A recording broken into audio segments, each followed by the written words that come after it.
उड़ैत गेलै। सुनै रे भाई रात में एगो घटना घट गेल। तनुआ डीजे वाला के लग रात में उड़ैत गेल। गडलिया डीजे वाला के लग रात में उड़ैत गेलै। सुनै रे भाई रात में एगो घटना घट गेलै। सुनै रे भाई रात में एगो घटना घट गेल। तनुआ डीजे वाला के लग रात में उड़ैत गेल।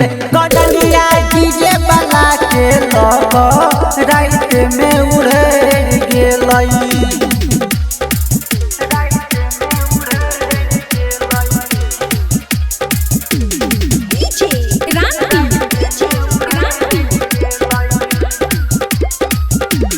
Recording by Dawan Recording Studio.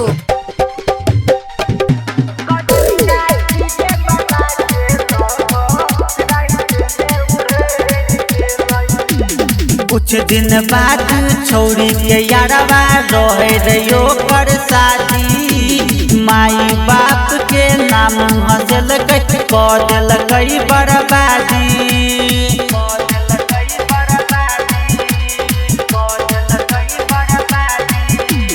कुछ दिन बाद छौरी के यारवा रहे रहियो कर शादी। माई बाप के नाम हंसल कर दिलकै बर्बादी। छौड़ा अपन लेटरा से छौरी के नजर लड़ी गेलै। छौड़ा अपन लेटरा से छौरी के नजर लड़ी गेलै। तनुआ डीजे वाला के लग रात में उड़ैत गेल।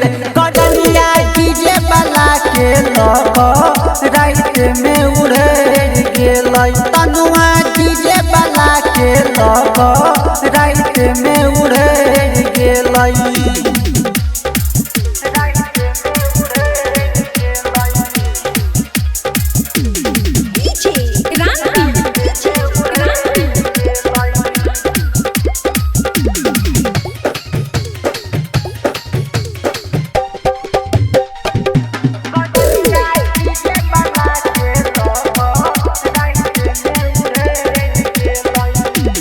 टोला मोहल्ला में यह बात के खूब छे भाई रे चर्चा। राइटर सुनील विजय निराला खूबे बटै छै परचा।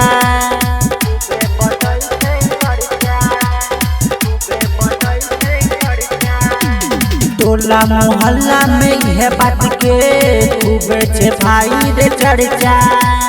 राइटर सुनील विजय निराला खूबे बटै छै परचा। डीजे संजय दिलीप के छौरी पीछा पड़ गेलै। डीजे संजय दिलीप के छौरी पीछा पड़ गेल। गडलिया डीजे वाला के लग रात में उड़ैत गेल।